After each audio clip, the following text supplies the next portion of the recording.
All right, so last week we left off our episode and the year with our, what are we calling this now? Icebreaker? Icebreaker. No, Icebreaker? Yeah, Icebreaker question.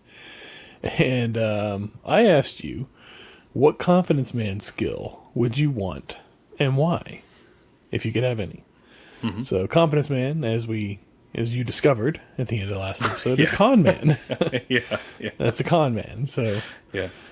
what skill would you like? I know myself. I'd like the ability to just be able to come up to anybody and talk to them as if they were an old friend. I feel like that's something you see confidence men doing. And maybe that's where the name comes from, is they build confidence in relationships. And they do it just so effortlessly. And I kind of wish I had that skill where I could just talk to anybody about anything for any reason and have confidence with it. But alas, I don't. I avoid conversations with strangers as much as I possibly can. And maybe that's all it is. I just need to not avoid the conversation and lean into it, perhaps. But how about you? What confidence man skill would you like? Yeah, to your point, I think that's it. Like, I have, growing up, I was always very timid. I was always very, very shy. And not that I'm, like, incredibly outgoing now, but the more I've forced myself to go and talk to people, you just have to kind of embrace that you're going to have some awkward silences. And, and you do kind of gain that skill a little bit. But, I mean, I'm nowhere near on the level of, no Frank Abagnale, huh? Yeah, exactly. But yeah, so I think my skill that I would like to have is just to be able to think on the fly so quick and just be able to come up with a solution or an answer, or, somebody asks you a question and you're not really having to think about it. You just give an answer, Have that quick wit. Yeah, exactly. Yeah, okay. Yeah. I like it. Yeah, it's kind of that's going to be a very useful skill for sure. I can see that. Yeah. Well, all right. How about we roll that intro and then we dive into this week's episode? Sounds good. We'll see you on the other side. All right.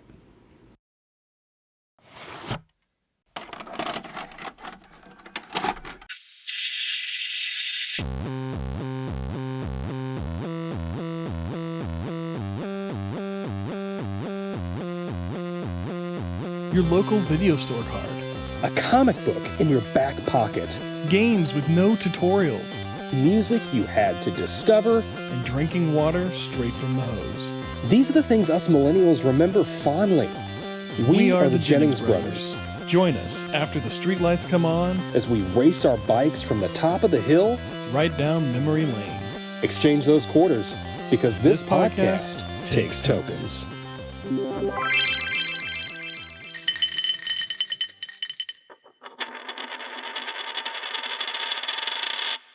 And with that, we are talking about Catch Me If You Can, the 2002 film starring Leonardo DiCaprio and Tom Hanks.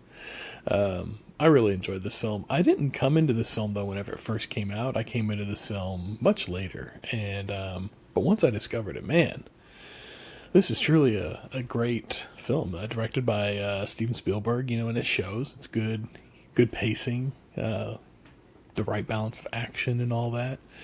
So this movie had a budget of $52 million. Any guesses on the gross or opening weekend? Opening weekend. That's $52 million. I can't imagine it. So I want to preface this saying I really, really love this movie, but I just don't see it being something that was a box office hit initially. Okay. So you said 52 million was how much it was, the cost budget of it? Yeah. 40 million opening weekend. 40 million? Yeah, there's a little more, but it was 30 million. 30. Yeah. Okay. But the gross was 164, so this one was a... So they did make their money. Yeah, I think this would be considered a success. I'd say so. This was looks like it opened up December 25th, 2002. It's a Christmas Day movie. we just did all of our Christmas movies. I would not have considered this for a Christmas movie, but after watching the movie, I gotta say, this was kind of a Christmas movie. I had a note on here about that because, like, I'm watching it, and towards the end of the film, where they're in France, and then everybody's singing in the background, and I'm like, oh yeah, they have spoken on like every Christmas. That's right, and they really show Christmas a lot in this. So I think this is a Christmas movie, right? And you got the story of redemption in there too, with the character of Frank throughout the whole thing. Yeah, this is a Christmas movie, by God. I completely missed that. Well, we get a bonus Christmas movie, I suppose. That's right. This was a really fun one. I really enjoyed it. I really like the opening for this. It's kind of got like a double opening because they start with that game show clip from To Tell the Truth, which was actually something that Frank Abagnale Jr. did in real life. He went on to tell the truth, and he at this time was doing like Johnny Carson and all these other things. I think because he wrote the book around the same time, so he's really promoting that. Is probably what all this came out of. And then went on to live this life where he's, a consultant and developed all this technology, for lack of a better word, around, finance and checks and all this other stuff. But in the movie, so we open with the To Tell the Truth opening, where they introduce all the three different contestants, and they all say, "I'm Frank Abagnale," and you got Leo there, in in his spot, and then which they one kind is of, and then they do like a little bit of a second opening there with just kind of like I don't know, giving you more of an idea of who Frank is and where he is towards the end of the movie, because it's after they've arrested him and they're picking him up. He's in the French prison and they're going there to pick him up, and that's kind of the real beginning. I guess the first one's more of a tease. I don't know how you describe that, but so they're the law officer, what's his name? Carl. Carl. Yep. Is picking up Frank from the French prison there where he's been held, and Frank is looking very sick and not doing well, and I still can't figure out if he was actually sick or not. I think he was actually sick. I think he was actually sick, but he took the opportunity to try and escape as well. Yeah, and I love the way that when he escapes, when Carl is like, if he dies, I'm going to hold you responsible, or whatever, and then he's gone, and so the thing I love about that is he's like, he's running or whatever, and then he's, he has nowhere to go. Like, he's in the prison hall. He's in the prison. And I don't know what it is, but it's the way Spielberg shot that scene where he's on the ground on his knees and the guard comes up and just like puts the gun to the back of his head. Like, I just think that's such a cool shot, and just the way he does it. I don't know. I don't know why it is, and it just, talking about it doesn't sound like it's anything spectacular, but actually seeing it, I'm like, oh man, that's a really good shot. Yeah, because it just wasn't like it's the way that it enters the frame, because you just have Frank sitting there having that moment of realization that this isn't going to work out. I'm not going to get away. Yeah, and then there's the gun to his head that's saying, you're under arrest again. Basically, you're still under arrest. You didn't get away, confirming that. And we get that visual representation of that confirmation. Now, I was actually reading up on Frank Abagnale a little bit, the real Frank Abagnale. And do you know how he actually escaped from jail the first time? Oh, no, I didn't. See, I want to read his book after watching this again. Yeah. I went and I looked it up, and I got the audiobook on hold with my local library, because you can, rent audiobooks online now with your library card. And so I have it on hold, and whenever it comes back in, I'm going to check that one out and listen to that while I'm working. But so what he actually did was he faked being a prison inspector and was able to walk out of the prison. But it wasn't a French prison. It was I can't remember if it was Arizona, I think. Somewhere in the States he was in prison. Maybe it was Louisiana. I think it was Louisiana. Anyways, so he's in jail here in the States. And he's got like a girlfriend on the outside, or just somebody that he's still in contact with. And he gets some stuff gets her to like send him or meet him there in jail and bring him some business cards that say he's an FBI agent, and they got this phone number that goes to a payphone in like a mall somewhere around the corner. And she goes and she waits by the payphone and then he shows them the business card. He's like, hey, look, I'm really an inspector here, just inspecting it. I found some stuff that is like really sensitive information that I need to get back to my superiors. So I need you to contact the FBI, and they're going to send somebody over here to come get me and take me out of here, so that, it's not so obvious that, I'm really undercover or whatever. And so they call the number, and she answers the phone and pretends to be a secretary and says, yeah, we're going to send an agent out and we'll come get him. And she comes by and pretends to be the agent, and off they go. It's just incredible. Wow. It's an incredible story for sure. Like, the real life story is just insane. How does somebody do, like, I know, like, that is even more incredible than stuff they've shown in the movie, which the movie, I know, like there's things they embellish or whatever, because it's a movie. But how does somebody do all that stuff? Like, that was insane. Just phenomenal.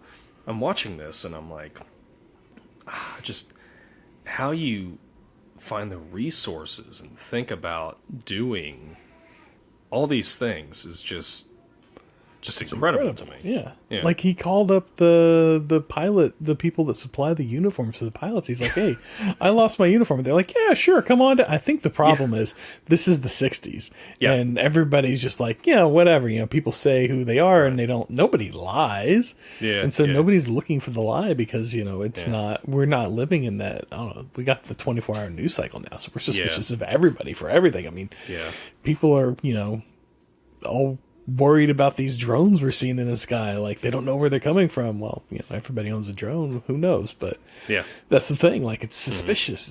It's different, so it stands out. And but back then they probably would have thought nothing about it. Oh, it's just a a blimp or whatever. His uniform. Yeah, poor guy lost his uniform. Let's help him out. We're gonna get him this his uniform back. And then so they help him out, and then he's like, all right, so I'll write you a check. How much is that going to be? And they're like, no, we'll just charge it to the account. Don't worry about it. He's like, even better. Yes. That was fantastic. That was great. Yeah, I kind of like, I'm watching this and I'm like, the beginning, that opening scene you were talking about with To Tell the Truth. I'm like, gosh, I kind of wish they'd bring that show back.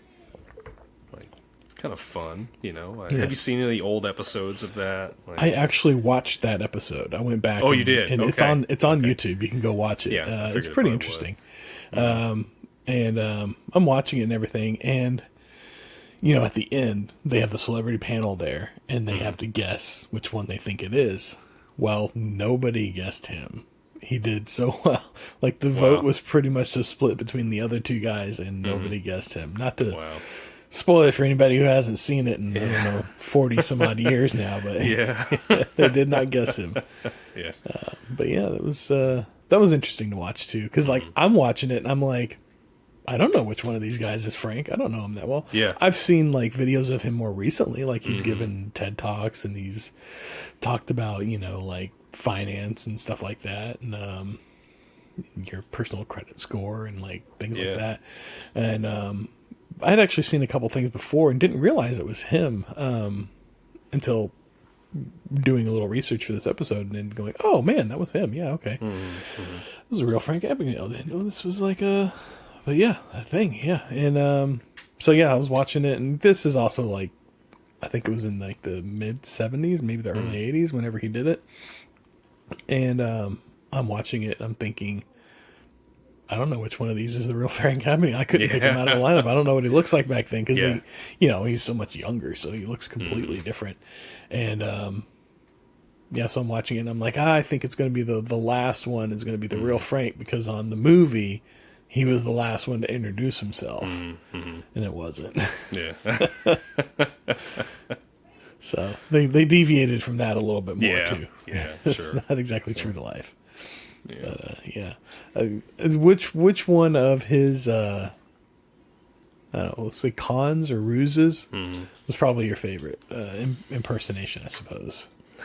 The Doctor, I think. The Doctor? Just how was he able to? I don't know realistically how long he was in that role, but even in the movie, how was he able to pass off being a doctor for that long? Because you would think there's eventually going to be a point where you're going to have to make a decision, and all he has is, "Do you concur?" Yeah.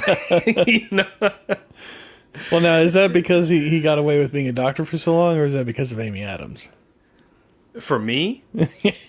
Oh, well, there's that. No, so Amy Adams, the real, victim of this entire movie is Amy Adams. I'm serious. Can you look at her? She has gone through the ringer with her parents. Yeah.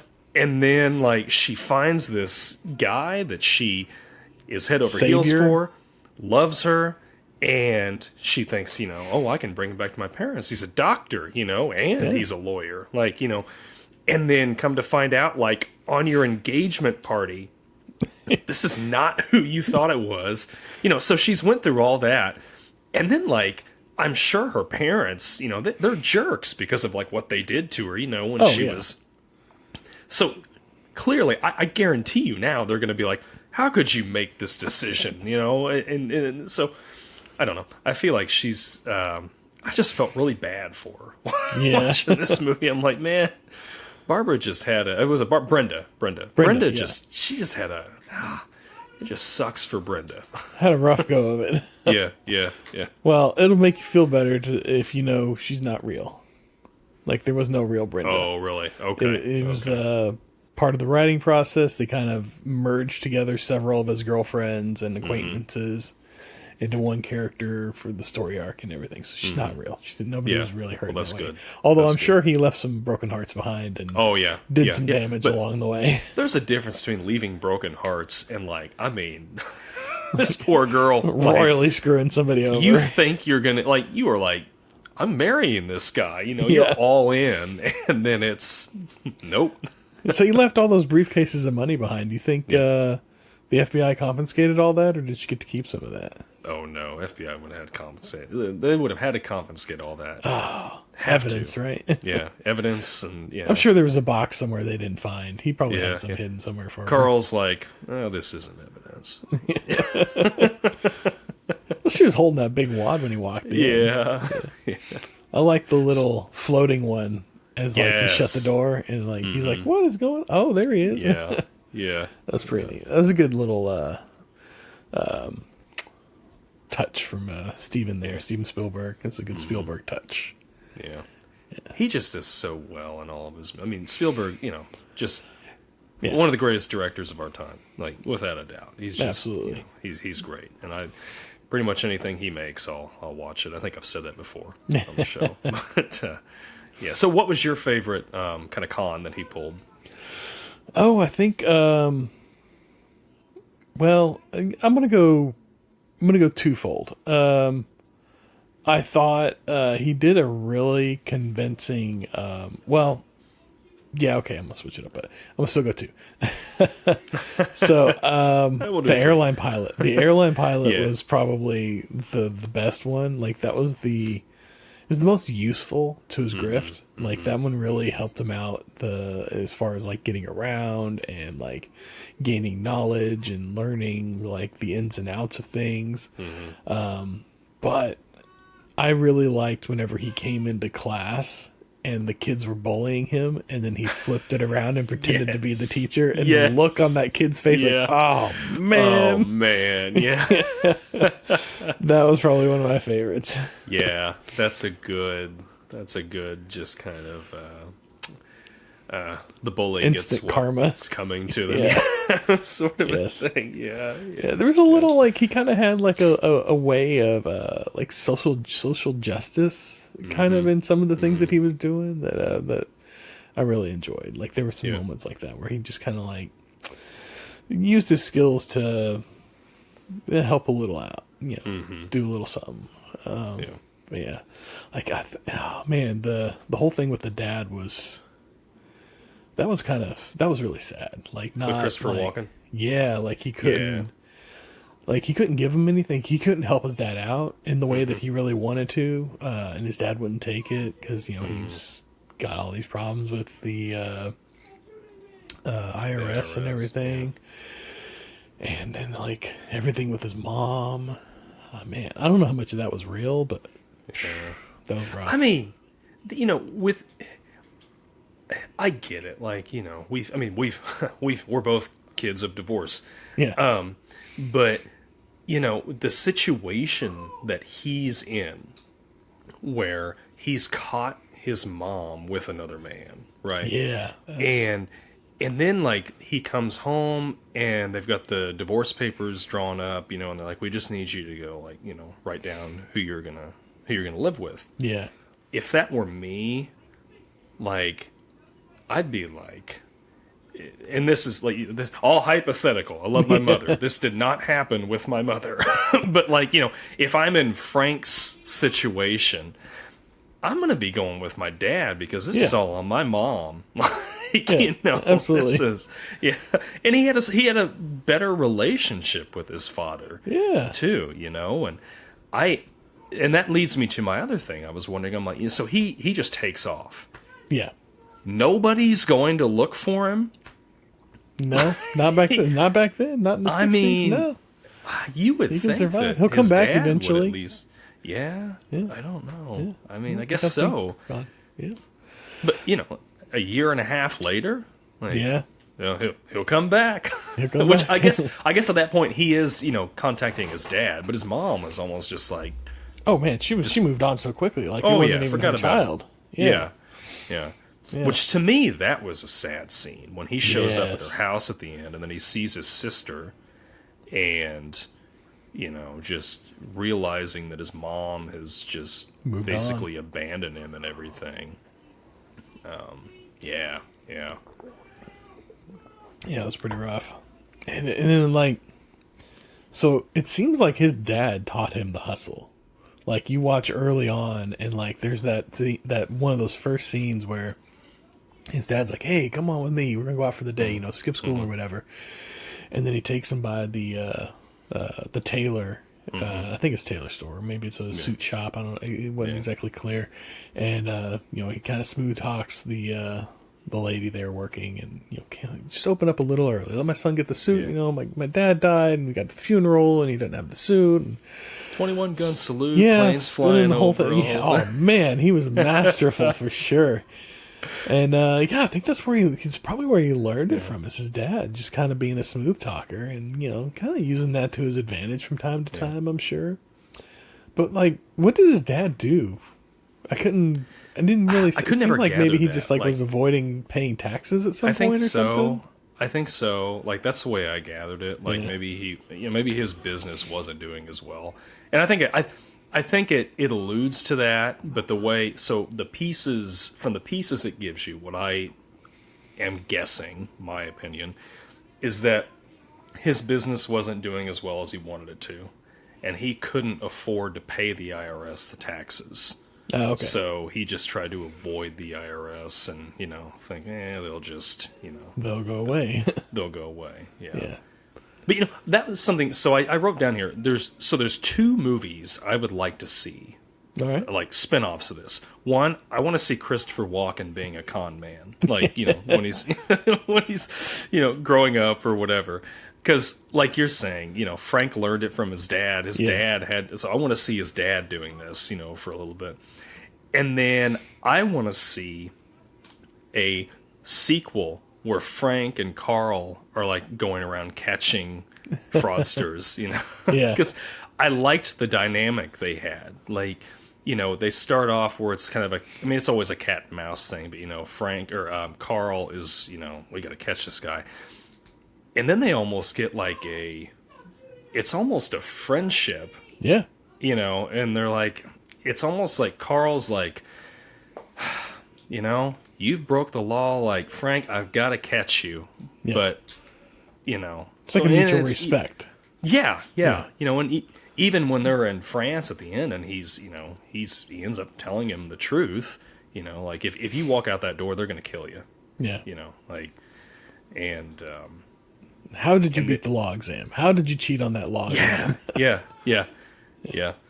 Yeah, but like I think there was a little bit of mutual respect, but I also think it was like because Carl talks about his family and going through a divorce himself, and he doesn't get to see his daughter very much, and she kind of grew up without him, and I think he sees this kid in trouble and kind of has like a little bit of like a fatherly moment with the kid, and wants to kind of rescue him and take him under his wing, and because like whenever he gets arrested in France, he's like, I'm going to get you extradited, we're going to get you back home, don't worry about it, like he's taking care of Frank, he's trying to take care of Frank. Absolutely is. Yeah. And I think that's what it is. I think he saw Frank as like not his kid, but just like a kid that he could like kind of rescue. And the real Frank and Carl, which wasn't his real name, but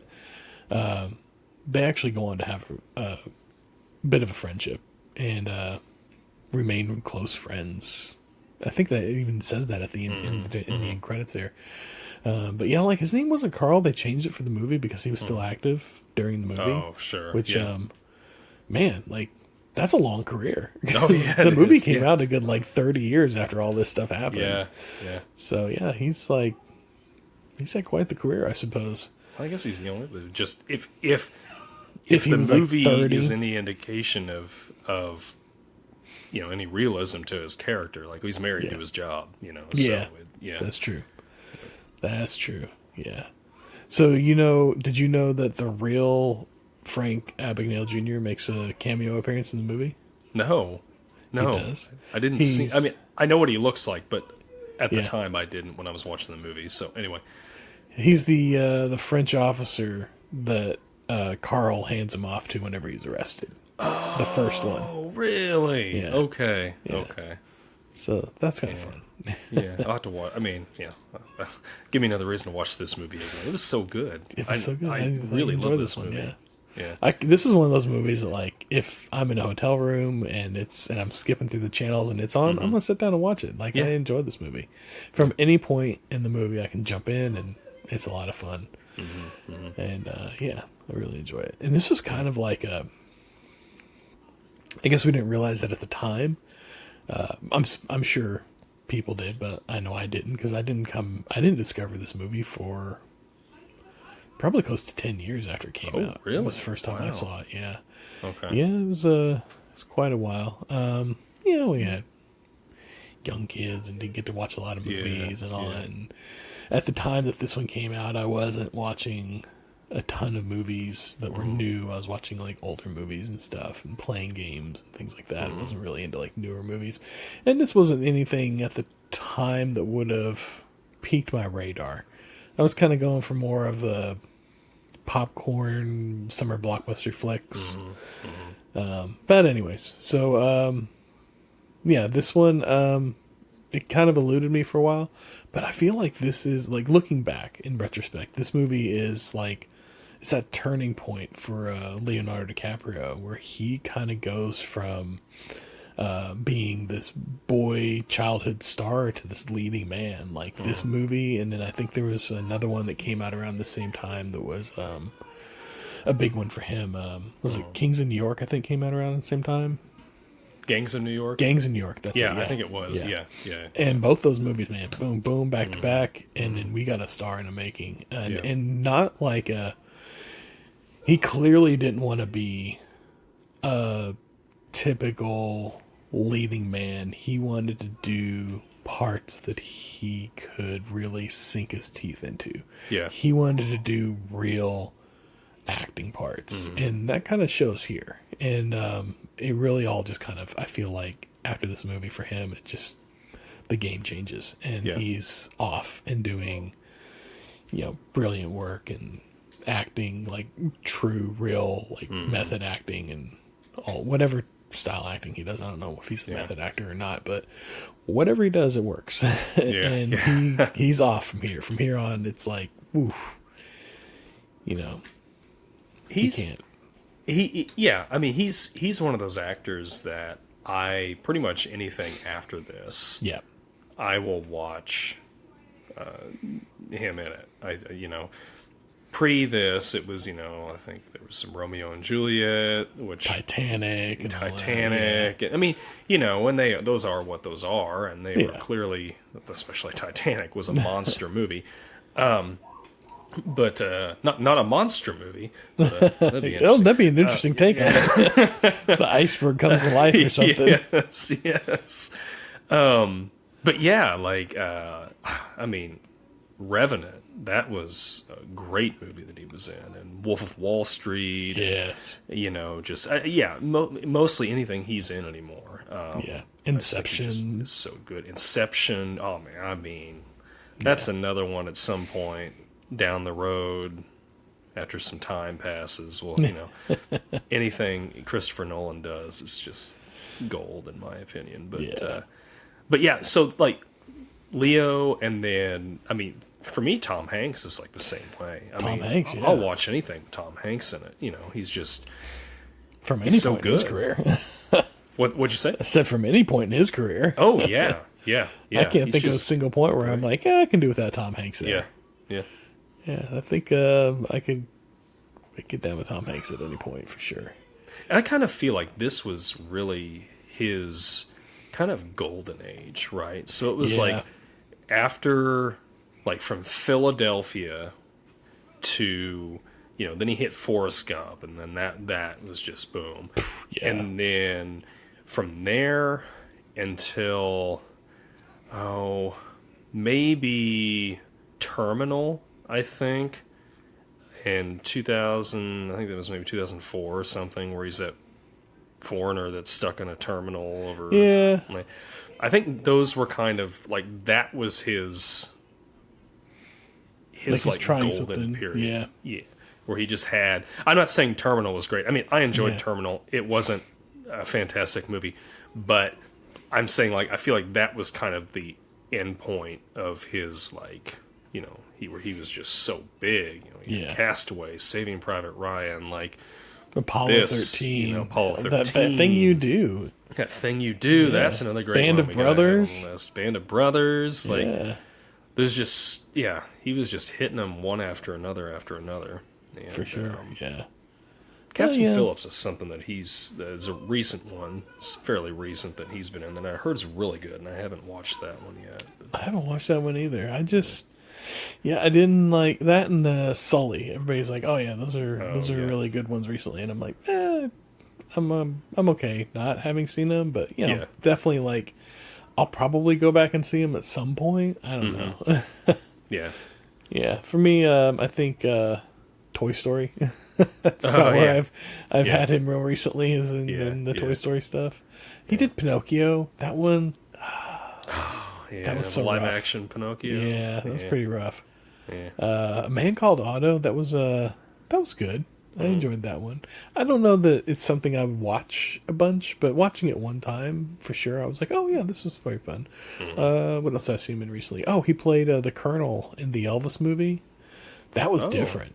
That was he's accent work and prosthetics, and he's really being a character, becoming somebody else. And that was interesting. Yeah. I enjoyed that.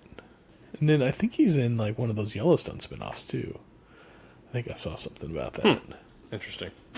But yeah, he's got multiple you call them eras, I guess, because there's the late '90s, which you were talking about, that whole period, and which is kind of his dramatic work, and then you go back to the 80s through the early 90s, and he's doing comedies. The Burbs. Yeah, the Burbs. We did the Burbs. Completely different character than Carl in this movie. I mean, wacky plastic Tom Hanks. Yeah.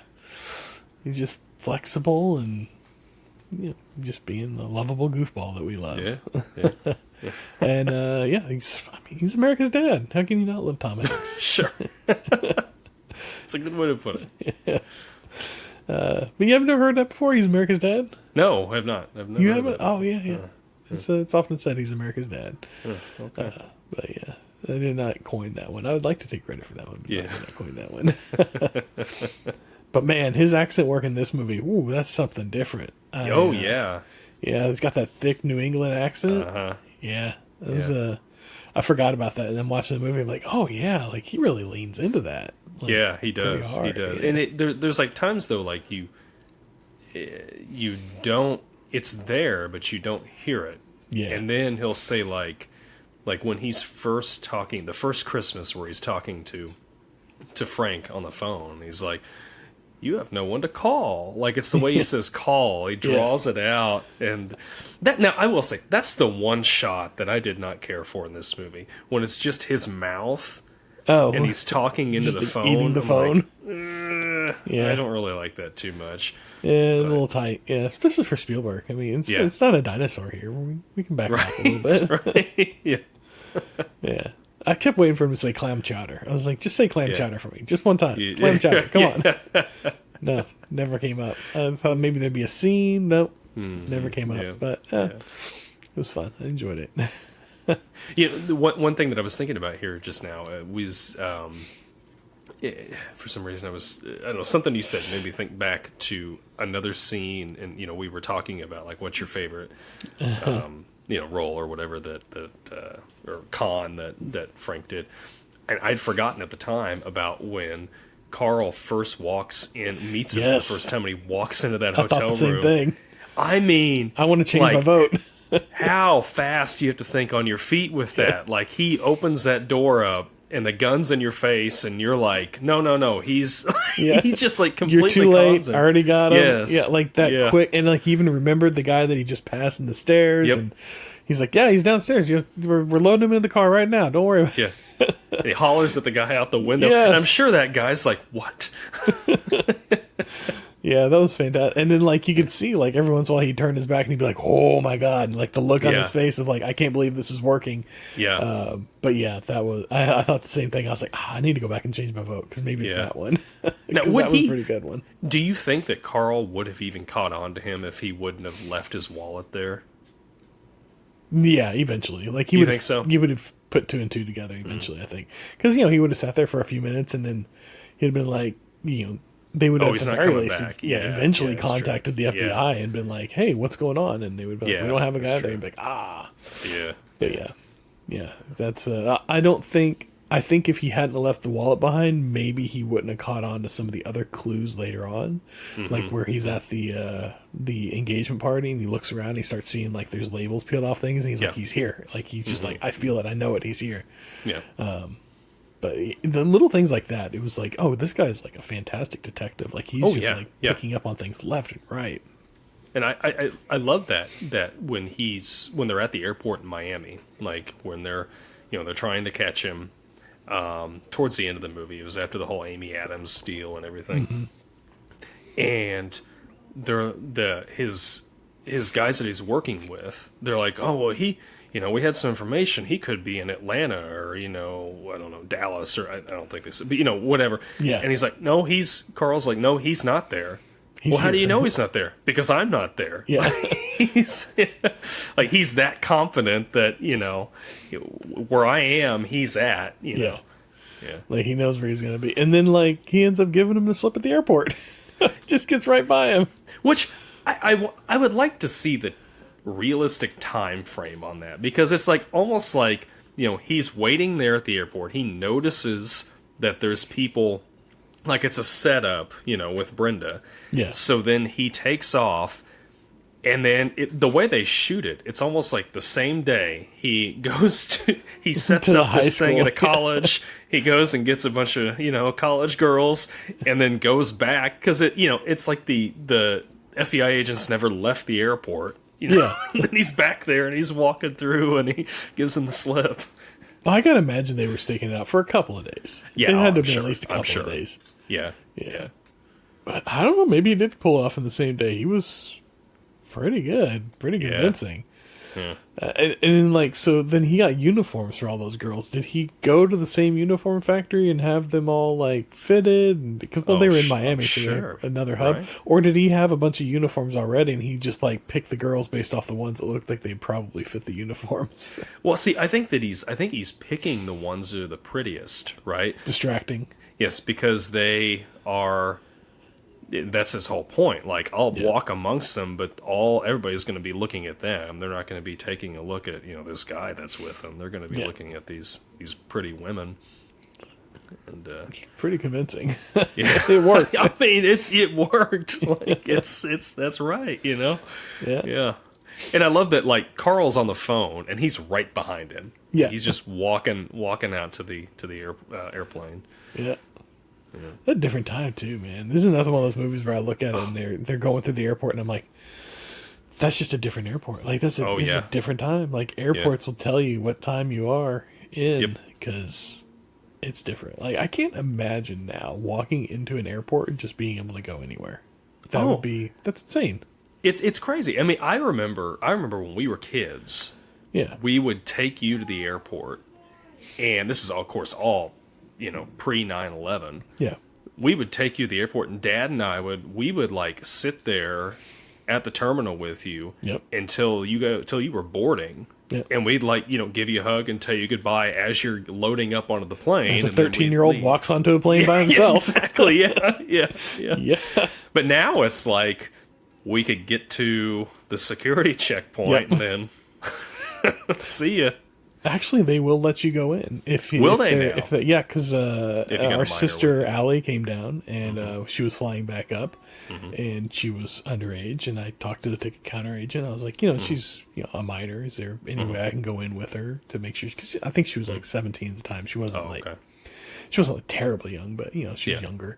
And they're like, oh yeah, we can get you a companion, pass, and you can go back through security. You can go wait with her at the gate. And I was like, okay, so I got a little pass and I was able to sit and wait with her at the gate. Oh, that's good then. So yeah, you can under certain circumstances, but you don't have a ticket. Like they gave me like what looked like a ticket, but it said on there like non-departure or I see. Something. It was clearly like this is not you're not getting on an airplane with this. Yeah. Yeah. But yeah, like it was under the right circumstances. But it kind of.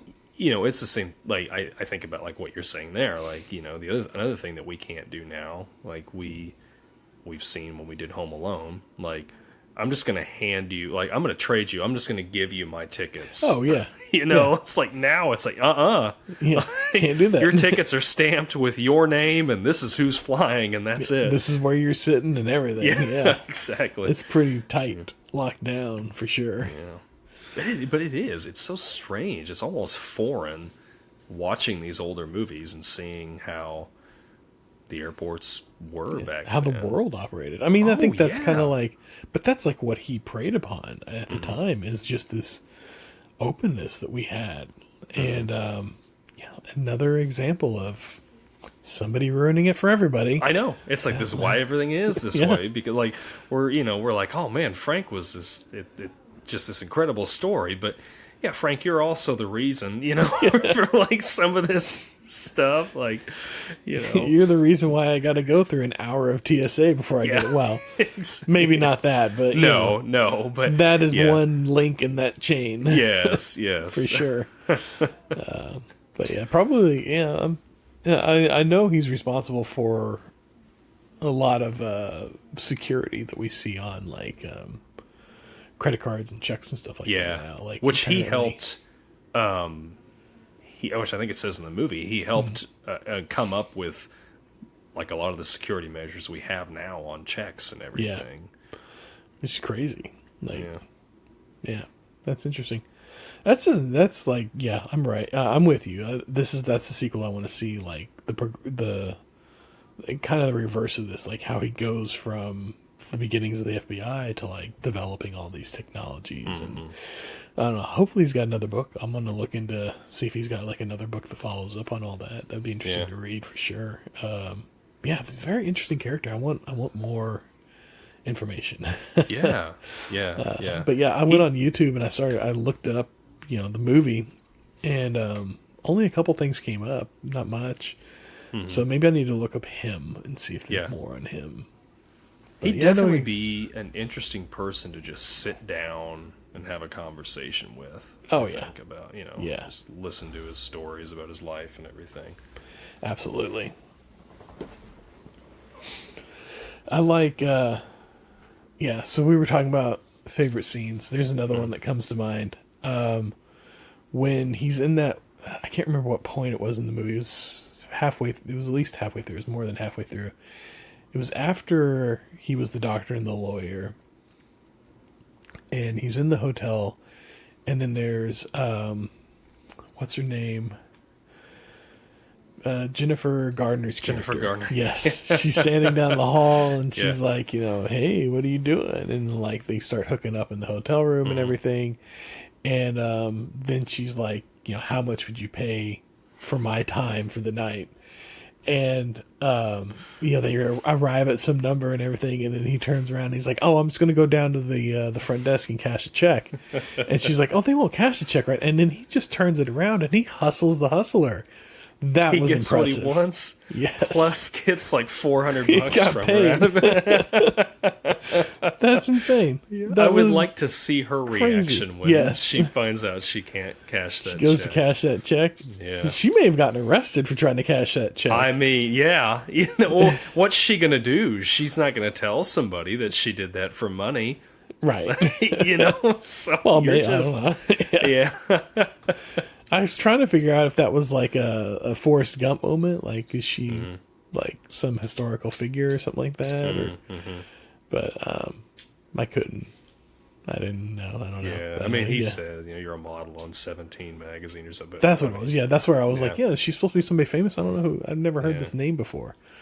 But no. That was another one where I was like, that's just like, that's crazy. That's thinking on his feet, man. Yeah. That's one thing. He was just like highly observant and just like really detail. Like he just knew what details to focus on and like how to read somebody. That was just it's an incredible skill for sure. That is it. Just reading. Maybe I'm going to change my answer to your icebreaker question. It's just I'd like to be able to read people. Like, just look at them and kind of measure them up and have an idea of like what they would be, susceptible to or open to, or I mean, I don't want to take advantage of people, but like, that's the fine it'd line. be good. Like you're in a job interview or something, and you're just like, oh, okay, I could see, I know what I can say here that will really impress these people, or whatever. But these are the skills that I need to focus on. What'd you say? So these are my skills that I need to focus on for them. Like I don't need to waste time on these other things. This is what they care about. Yeah. And I think one of the one that struck me was when he was walking to the bank because he's trying to learn how the routing numbers work, and he's walking through the bank and he sees, I can't remember the actress's name. I've seen her in a whole bunch of stuff. Banks.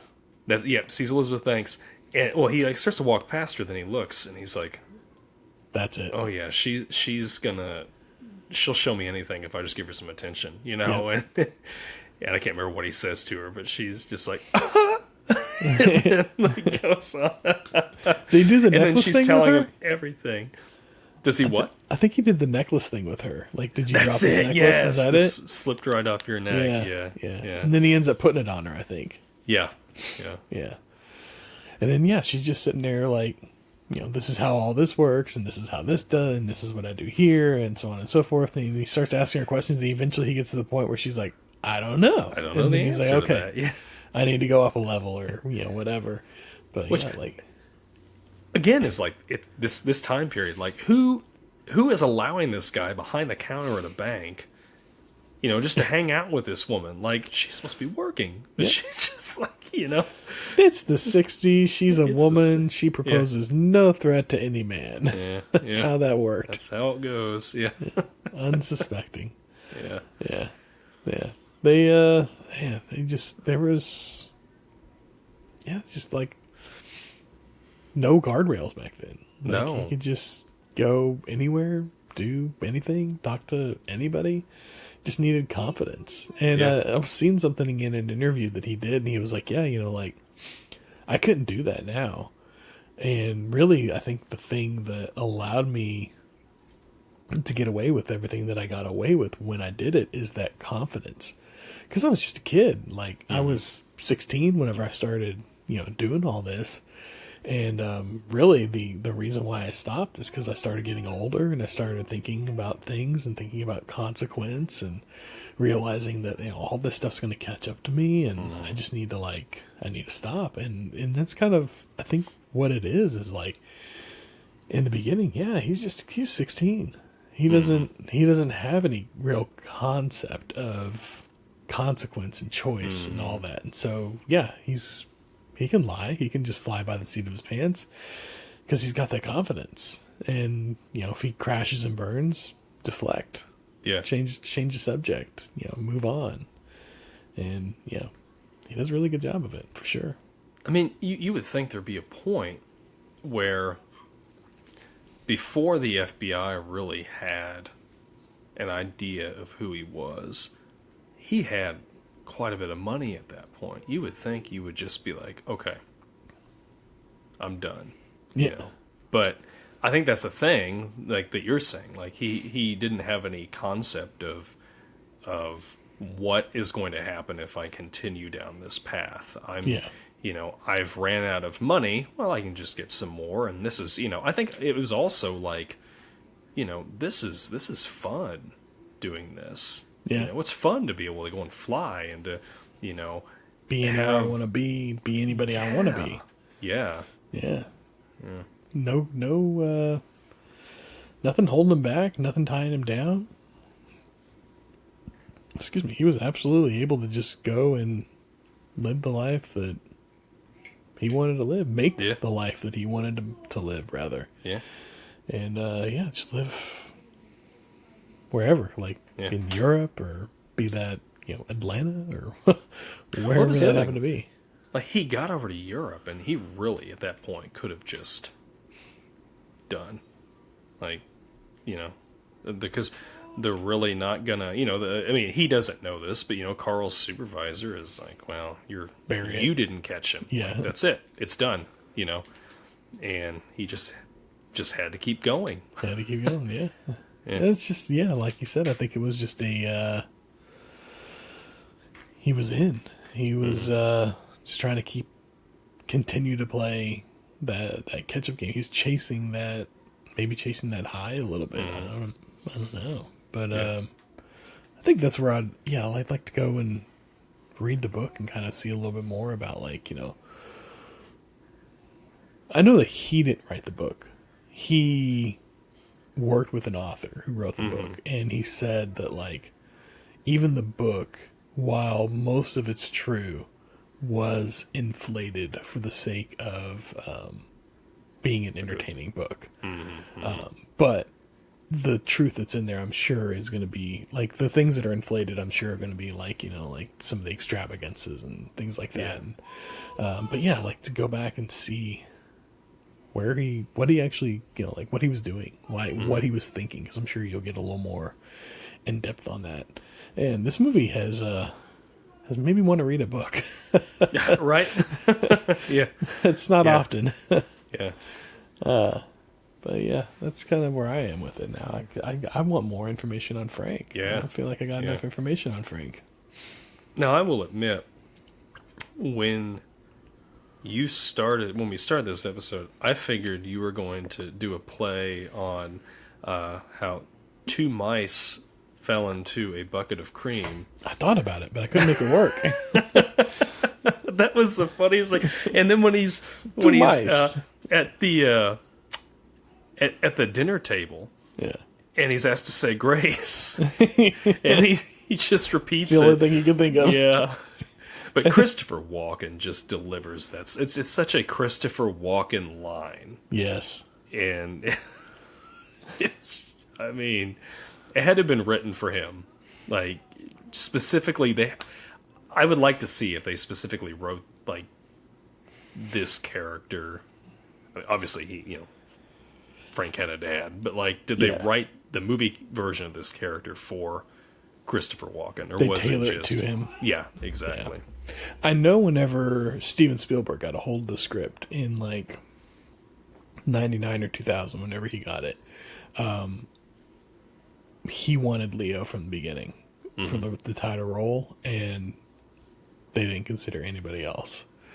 And whenever they talked to Tom Hanks, well, he wanted to he thought about Tom Hanks first for the role of Carl, but was talking to other people and said, but he's not going to want the role. It's a supporting role. He's a star. He's a lead. He's not going to take this, supporting role. And then they were like, oh, go talk to him anyways. And, at least give him the option to say no. And so he went and he talked to Tom Hanks, and he's like, I know this is it's a supporting role. It's not a lead. You're a lead actor and everything. But I just wanted to bring it to your attention and, let you know that I consider you for the role, and I see you in this role. But if you don't want it, I completely understand. And Tom Hanks was like, no, this is a fantastic role. A fantastic role is a fantastic role. It doesn't matter if it's a big role or if it's a small role. I want fantastic roles, and this is a fantastic role. And jumped right on it. And that's Tom Hanks. Well, that's like you were saying with like Leo. Like, I can't envision anybody else in the role of Carl. You know, Tom. It's just everything he brings to it. Like, even that beginning scene where he's in the prison, and the rain is dripping down, and he's like talking to, he's getting ready to talk to Frank, and then he just it's the way he just kind of like looks up at the water dripping down, and then just opens his umbrella and sits down, and I don't know what it is, but he brings something to just doing something as simple as that, to make it entertaining to watch. Yeah, man. Yeah, he does. He brings something to the role, and it's ineffable. It's just Tom Hanks. Yeah. And his knock knock joke has to be the best knock knock joke. Oh yeah, I've ever. Can't repeat it on the show, but go check it out if you don't know what we're talking about. It's perfect for the occasion, and is in my back pocket for going forward. Yes. And then they repeat it that one time, but they cut it before he delivers the punchline. It's so funny. Yeah, that's a good one. Yeah.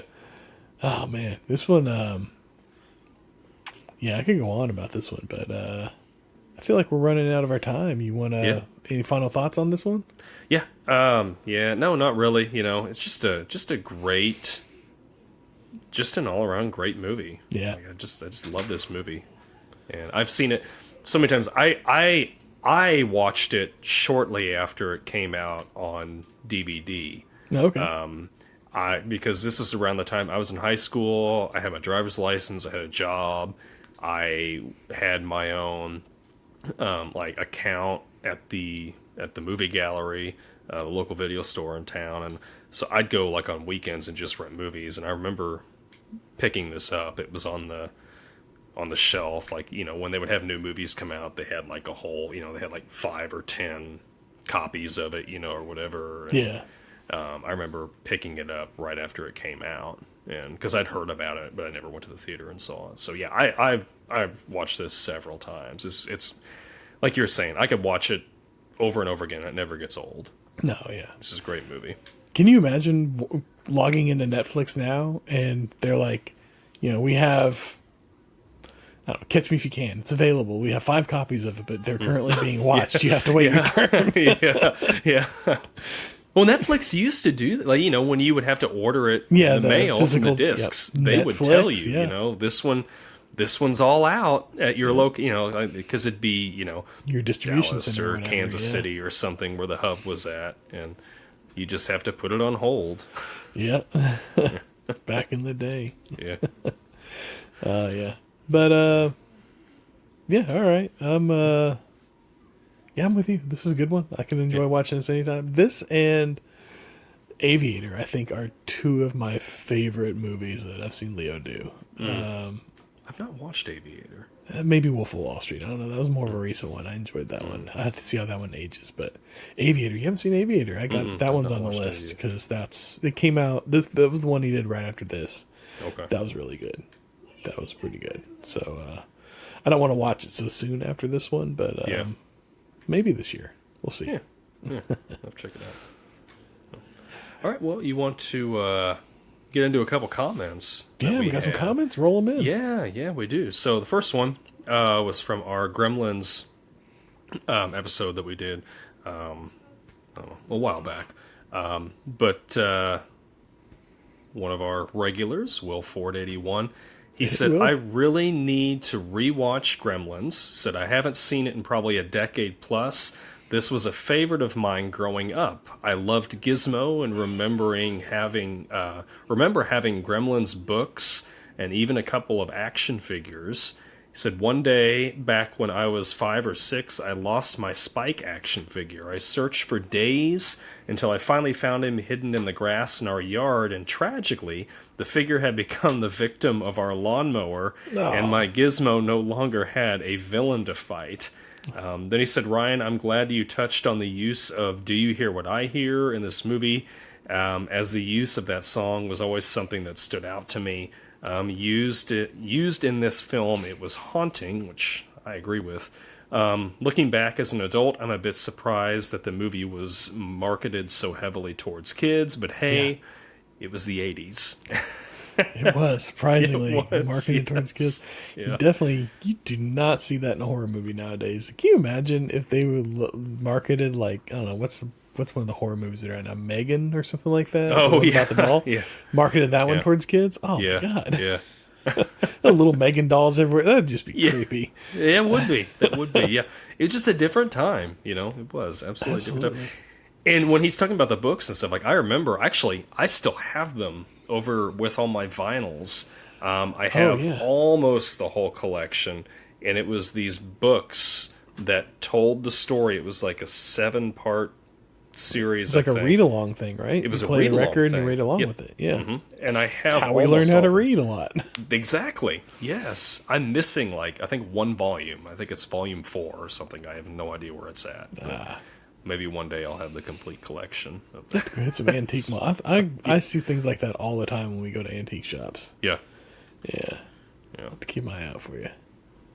So our next comment was on our, I think it was on our Video Castle Christmas episode where we were talking about how you got a Super Nintendo and I got a Sega. That's right. And we were, discussing that.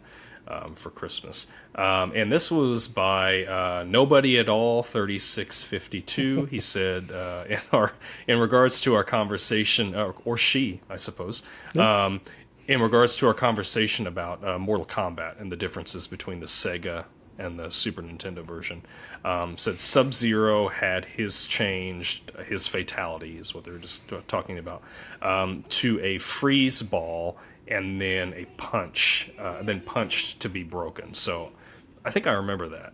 You would shoot out a freeze ball, or you would freeze them, and then, you would punch them. Uppercut them, or whatever. Yeah, and then they would just break into pieces. What was the one on Sega then?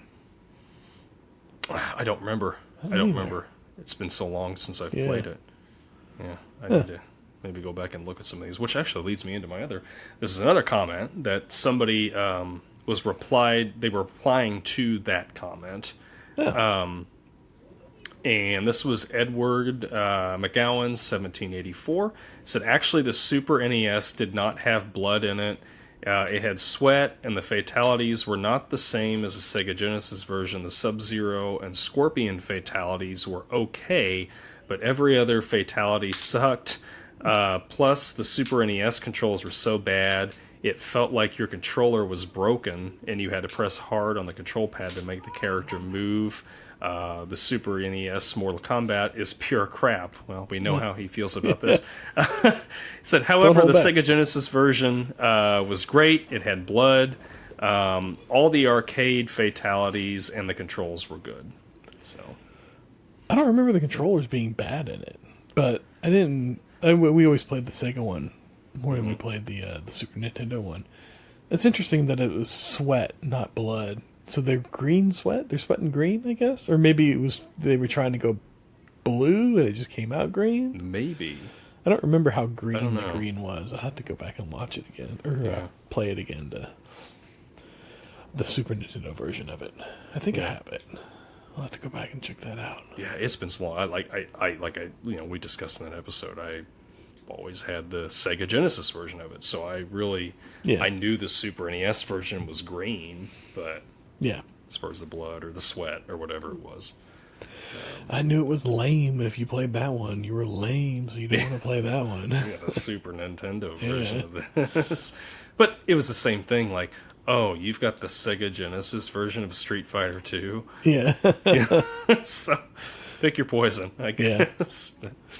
You can't play no Mega Man over there. That's right. Yeah. Anyway, that was all of our comments. If you have any, let us know. Just whatever episode you're watching, you're listening to, or whatever, throw a comment down there. We'll read it on the air. We'd love to read them. Love to talk about what your opinions are and what you have to say about what we're doing. So, absolutely. Yeah. So, icebreaker question for next week. Kind of tease a little bit about what we're going to be getting into. Not sure how much of a tease this is. It may be kind of hard to figure out. But anyway, regardless of that, here's my question for you for next week. What makes a movie a sports movie? So I'm kind of playing off your question that you had for Die Hard. What makes a movie a Christmas movie? What makes a movie a sports movie? I feel like this one's I'll have to really think about this because this one feels really obvious, but maybe it's not. I thought so too, but the more I thought about it, I don't know. But we can discuss that next week. So, yeah. All right. Yeah. Well, with that, we've reached another checkpoint, my friends. Remember, sharing is caring. Reviews help a lot. Please leave us a review if you are listening to this on Apple Podcasts. I think that's the only place we can get a star review at now. Yeah. Or, if you're watching on or listening on YouTube, I think you can leave a star rating or thumbs up, maybe. Thumbs up, maybe. Comments. Yeah. Comments are the best. Or comments. Sharing. Sharing. Yes. If you are liking what you're hearing, we would love for you to share it with your friends on Facebook or, whatever platform you're on. Text it to them. Whatever. Text it to them. Yeah. Do whatever. Subscribe, too. Subscriptions Make sure are you're great. Subscribed. They do help the channel quite a bit. So, till next time, be kind and rewind. Thanks for listening, and we will talk to you all next week. Catch y'all next time.